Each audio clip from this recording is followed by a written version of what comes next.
and the support for the people of Venezuela, who strive to return their country to a full and prosperous democracy. As the country's head of state, Maduro is directly responsible for Venezuela's descent and for the destruction of democracy. Adding Maduro to OFAC's list of specially designated national reflects our commitment to not stand by idly as Venezuela continues to crumble under the regime's abuses. We hope that these sanctions will make all Maduro regime officials reconsider how their actions have affected their country. These actions highlight the high cost and personal repercussions and enablers of this regime could face if they continue their reckless and undemocratic activities. Anyone who participates in this illegitimate ANC could be exposed to future U.S. sanctions for their role in undermining democratic process and institutions in Venezuela. Now we'll take a few questions. Yes, thank you very much, Mr. Secretary. If these sanctions don't work, what would the next step be? And I guess, General McMaster, a question to you. Have we ruled out, or is anything on the table other than economic sanctions? Well, let me just say, I said this generally, we very much believe that sanctions do work, and we will continue to monitor the situation and consider additional sanctions. And to General McMaster? The president has prioritized really his concern for the Venezuelan people. And so he's only considering those options which would benefit directly the Venezuelan people. Thank you very much. Thank you, sir. How many times has OFAC sanctioned a head of state before? And does Maduro have any assets in the U.S.? I can't comment on his assets, and this will be the fourth head of state. Mr. Secretary? In the Mr. back. Secretary, you called them. Yes. Thank you very much. I have two questions. One on the sanctions and another one about the election yesterday. And about the election, I want to know if you see the election as an attempt by Nicolas Maduro to consolidate power and dismiss election next year. And also, some say, especially the opposition, and also the Washington Post editorial board say that the Venezuela regime is on the direction of a coup. It's moving to the direction of a coup. Does the American government fear there is a coup underway in Venezuela? And then the question on sanctions I asked after. Well, what we're seeing in Venezuela is not a coup. What we're seeing is the brutal oppression of the Venezuelan people. And so it's clear if you contrast the turnout from the opposition referendum to the very low numbers of the turnout during this farce associated with the Constituent Assembly, I think you see what the true desires of the Venezuelan people are. Okay, can I go Yeah, ahead? yeah. Thank you, sir. Actually, it's supposed to either or both of you. How is this different from what happened in Turkey when President Erdogan also seized expanded powers in a referendum that some considered to have a questionable result? President Trump congratulated President Erdogan on that, and he later came to the U.S. and his people beat protesters in front of his embassy. What's the difference? Well, I mean, one difference is you see the end of the Constitution in Venezuela, and this is happening obviously at an accelerated pace in recent months in the Maduro regime. But this is a process that has taken really two regimes to really restrict Venezuelan democracy, and by designating Maduro himself, he joins a very exclusive club, including Mr. Mugabe, Bashar al-Assad, and Kim Jong-un, in terms of the brutal repression of his people, and in this case the abrogation of the Constitution with the Constitution with the Assembly, Constituent Assembly. Right here, yes. Thank you, Right Mr. here. Secretary. Is the administration contemplating any action at the UN Security Council in terms of multilateral sanctions against the Maduro regime? Again, I think as we've said before, this president is not going to advertise what he's going to do in the future. So all options are on the table, and we will consider everything. And to other allies of the U.S. in terms of punishing the Maduro regime. General, can you please answer that? I'm sorry, what was the question? Have you spoken to any other American allies? Yes. About the issue of punishing? You see in the president's statement, he said we're going to continue to work with our partners in the region, and there have been many leaders who've taken a very important role in this connection with trying to engage Maduro, to get him to moderate his behavior, to get him to protect the rights of his people. As you know, the Organization of American States has tried very hard in this area as well, and so the president is committed to working with partners in the region on behalf of the Venezuelan people. And we had several countries last week join us in our previous sanctions.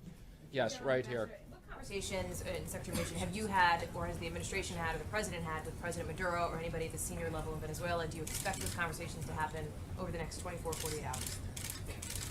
I think we're not going to comment on that. Thank you, sir. You had said before, the president had promised strong and swift economic sanctions. This is not really economic, this is more individual. Will the president carry out strong and swift economic sanctions? Again, we had a series of sanctions last week. This is an additional sanction today. We don't comment on future sanctions, but we will continue to monitor the situation and determine what's appropriate. Right here.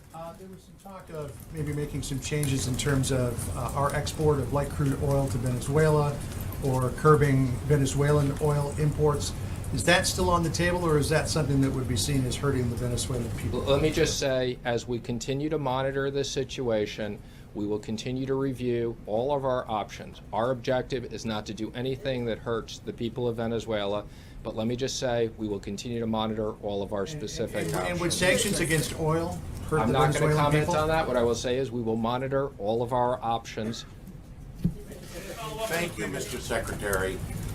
16 years ago, Secretary Powell signed an agreement in South America in which the U.S. completely ruled out support of coups that would have an indirect change of government throughout Latin America and supported direct succession. This occurred in Haiti when President Aristide was overthrown. Are you still abiding by the agreement Secretary Powell signed and ruling out any U.S. support of a coup or an uprising against the Maduro regime that brings in new leadership? Again, I'm just going to comment on we are focused on the democratic process, and that's what we're focused on right now. So take one more question. Right here, one more question. Are there going to be sanctions on the Minister of Defense or people linked to the military? Again, as I've said, we've announced sanctions. We will continue to monitor the situation and consider everything in the future. Thank you, everybody. Appreciate it.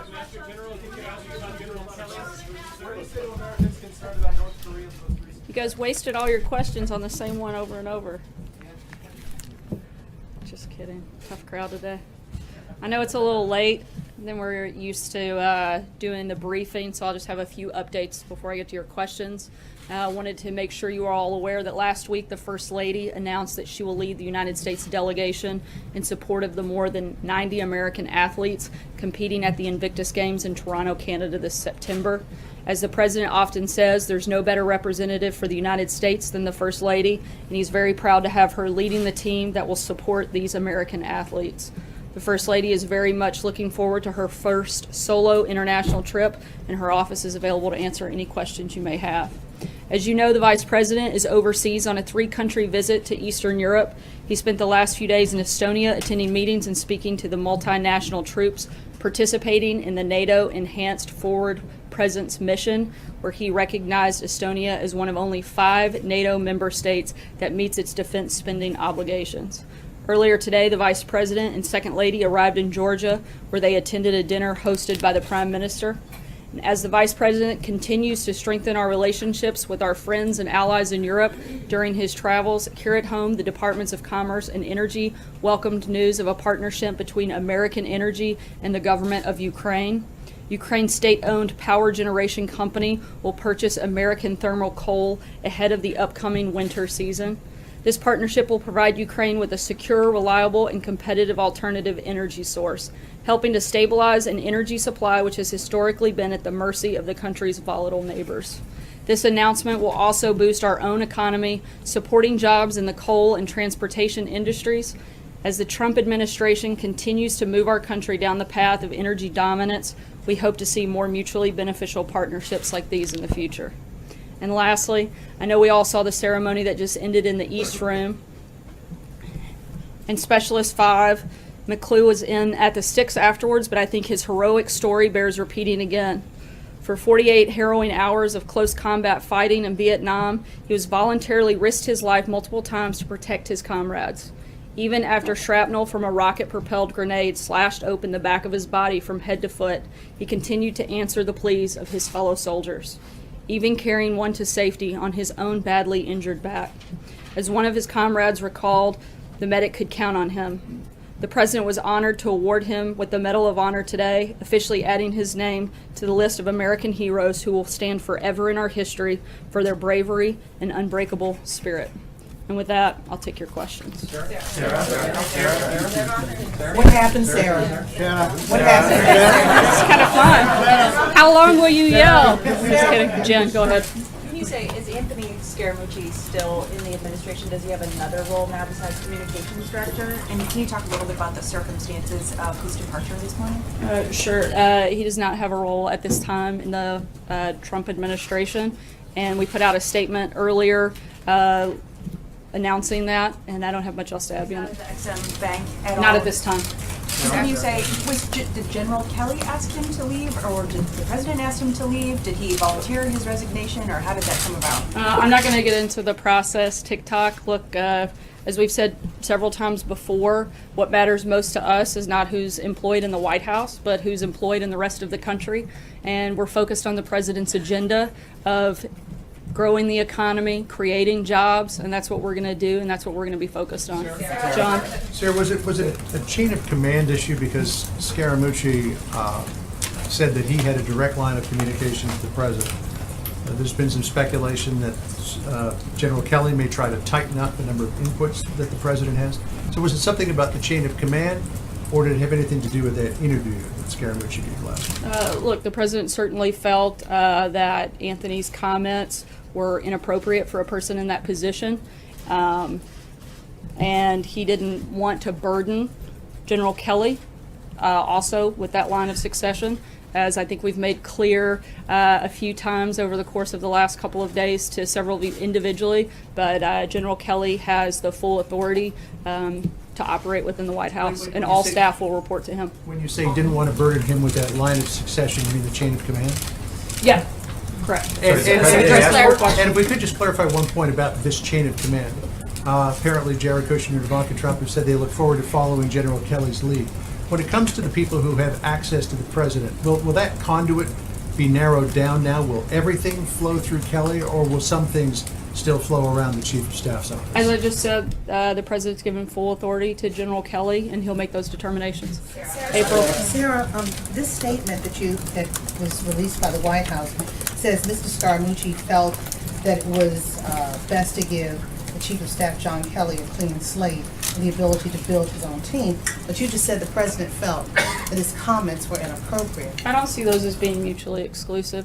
I think Anthony wants General Kelly to be able to operate fully with a clean slate, build his own team, while at the same time the president felt his comments were inappropriate. Those two things aren't mutually And a exclusive. follow-up to that, with the new hierarchy with General Kelly, tell us what it looks like in this administration. You know, as we've laid out, General Kelly, I think, will bring a new structure to the White House and discipline and strength, and we're all really excited to work with him. And in terms of, I'm not going to draw out an org chart up here, but we'll keep you guys posted as Steve Bannon, Kellyanne, everyone reports under him instead of going straight to the president with issues. Does every special assistant go to General Kelly first? I think I've been clear that General Kelly has the full authority to carry out business as he sees fit. John Decker. Thanks a lot, Sarah. Real quick one first. I have two for you. The real quick one, it regards Sean Spicer. Will he be in the administration in any way now that Anthony Scaramucci has announced that he will not be a part of the Trump administration? I'm not aware of any changes that have been made on that front. And And then my second one is this: 10 days ago, Anthony Scaramucci was introduced as the new White House Communications Director. 10 days later, he's out of a job. The president announced on Twitter that there's no chaos at the White House. How would you describe what has happened over the course of the past 10 days? Obviously, you will agree with your boss, the president, that there's no chaos, but how do you explain that not to be the case? I think it's pretty simple. I've said it before. If you want to see chaos, come to my house with 3 preschoolers.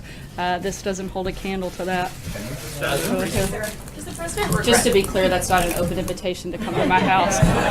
But if you guys want to schedule babysitting time, I'll be happy to work that out.